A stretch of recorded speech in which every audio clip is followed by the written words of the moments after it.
जय मसीह की मेरे प्रियो। एक बार फिर मैं आप सभी को प्रभु यीशु मसीह के नाम में पवित्र प्यार भरा अभिवादन करता हूँ। मेरे प्रियो, आज हम परमेश्वर के एक ऐसे वचन पर मनन करेंगे जो केवल इस्राएलियों के लिए ही नहीं बल्कि हर उस व्यक्ति के लिए आशा, विश्वास और आशीष का संदेश है जो सच्चे मन से परमेश्वर की खोज करता है। उसके लिए जब हम पढ़ते निर्गमन की किताब 23 अध्याय के 25 पद, तो हमें बताता है कि जब हम अपने परमेश्वर की आराधना करते हैं तब वह हमारे जीवन की हर आवश्यकता की जिम्मेदारी अपने ऊपर ले लेता है। वह हमारे जीवन पर आशीष देता है, हमारे पानी पर आशीष देता है और हमारे बीच से रोग को दूर करने का वचन देता है। हमारे प्रियो, जब हम पढ़ते हैं वचन निर्गमन 23 के 25, यहाँ पर इस तरह से ही लिखा है, तुम अपने परमेश्वर यहोवा की उपासना करना, तब वह तेरी रोटी और तेरी जल पर आशीष देगा और मैं तेरे बीच से रोग दूर करूंगा।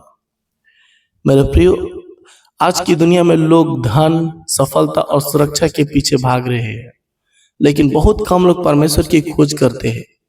लोग समझते हैं कि पैसा जीवन की सबसे बड़ी सुरक्षा है, लेकिन बाइबल हमें बताती है कि सच्ची सुरक्षा परमेश्वर की उपस्थिति में है। यदि प्रभु हमारे साथ है मेरे प्रियो, तो कोई भी परिस्थिति हमें अस्थायी रूप से पराजित नहीं कर सकती।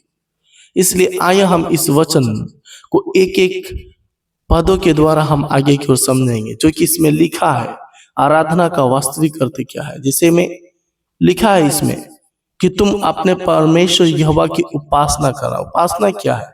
इसके मतलब आराधना क्या है? बहुत सारे लोग आराधना करते हैं, लेकिन आराधना क्या है? वचन कहता है आराधना केवल रविवार को चर्च जाकर गीत गाना नहीं है। आराधना का अर्थ है अपने संपूर्ण जीवन को परमेश्वर के लिए समर्पित करना। जब हम अपने निर्णयों में, अपने परिवार में, अपने कामों में और अपने व्यवहार में परमेश्वर को पहला स्थान देते हैं ना मेरे प्रियो, तब हम उसकी सच्ची आराधना कर रहे होते हैं। यीशु ने कहा कि सच्चे आराधक आत्मा और सच्चाई से परमेश्वर की आराधना करेंगे। इसका अर्थ है कि हमारी आराधना केवल होठों से नहीं बल्कि हृदय से होनी चाहिए। इसकी दूसरा पद कहते हैं परमेश्वर हमारी आवश्यकता की चिंता करता है।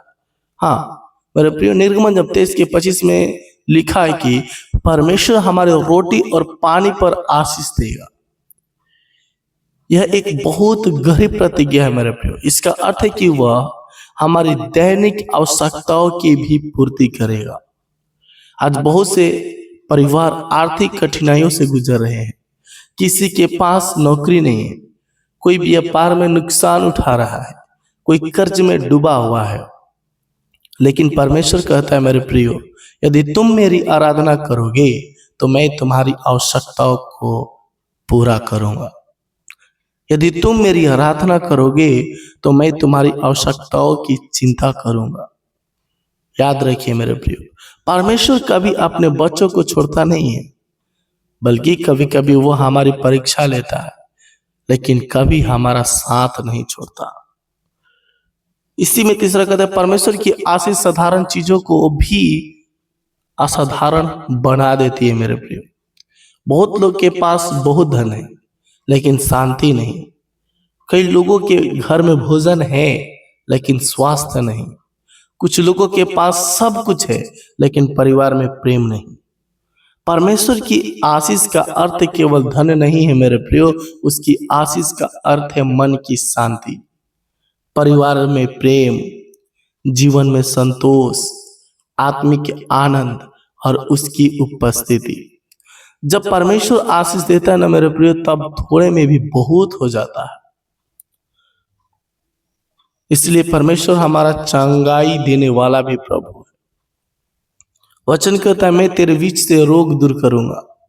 इसका अर्थ यह नहीं कि विश्वासी कभी बीमार नहीं होंगे मेरे प्रियो, बल्कि इसका अर्थ है कि परमेश्वर हमारा चिकित्सक है, परमेश्वर हमारा डॉक्टर है, वो वैद्यों के वैद्य। जब हम विश्वास से उसकी ओर देखते हैं तब वह हमें भी सामर्थ्य देता है, हमें संभालता है और अपनी इच्छा के अनुसार हमें चंगा करता है।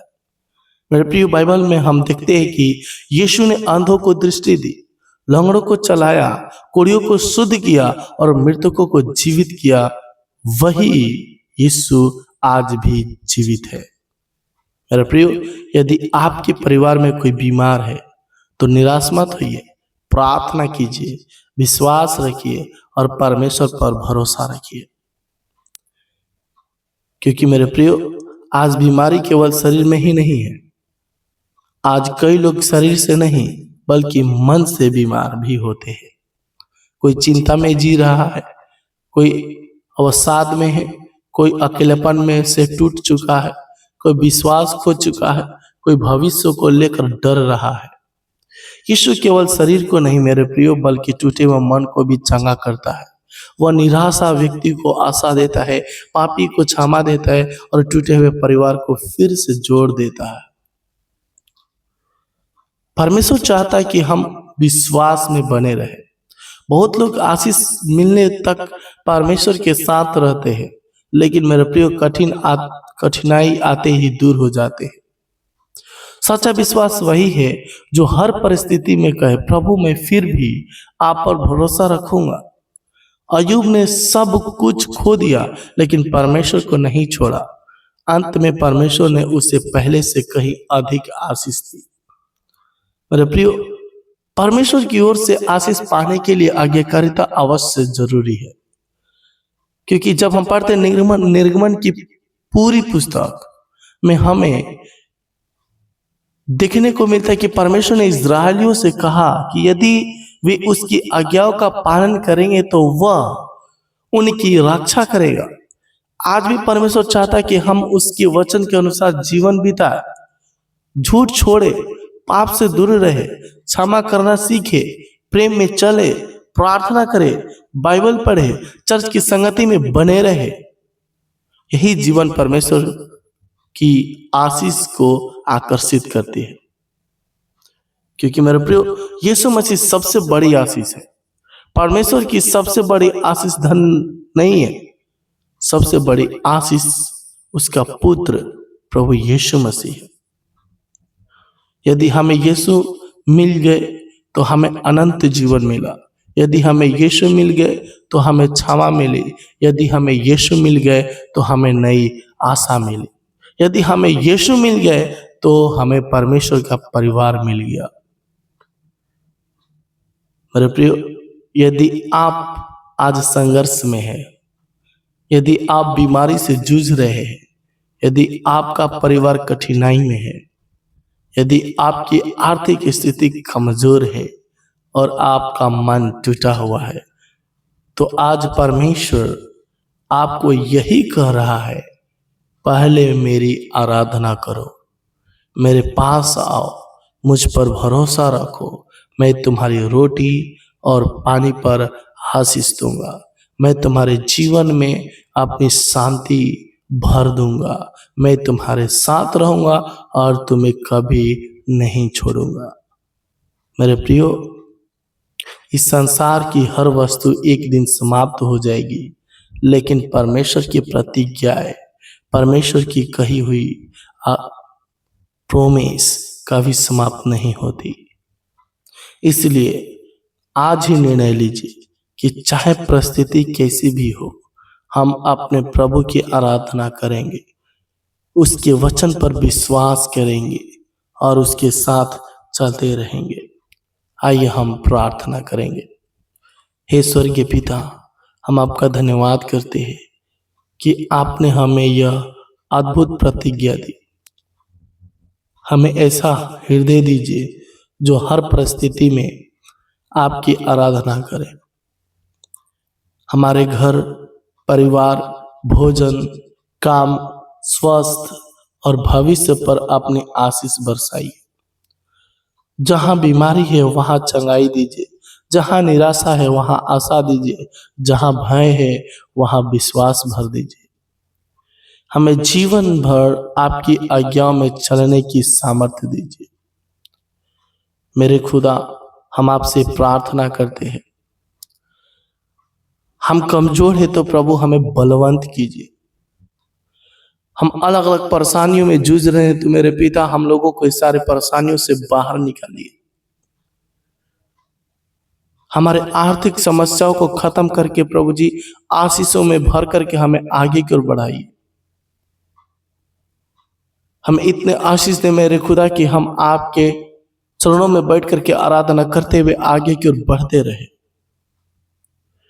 और हमेशा आपकी योजनाओं को अपने जीवन, आपकी योजनाओं को देख करके, समझ करके मेरे खुदा अपने कदमों को आपकी ओर बढ़ाते रहे। प्रभु, आज के दिन में हम आपके चरणों तले आते हैं।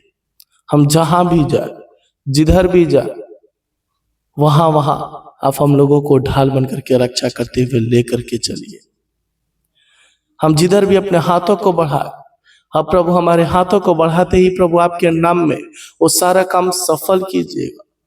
जिधर भी अपने कदमों को बढ़ाए मेरे पिता, हाँ प्रभु, हमें आशीष के कारण बना दीजिए ताकि वो हर काम सफल होने पाए।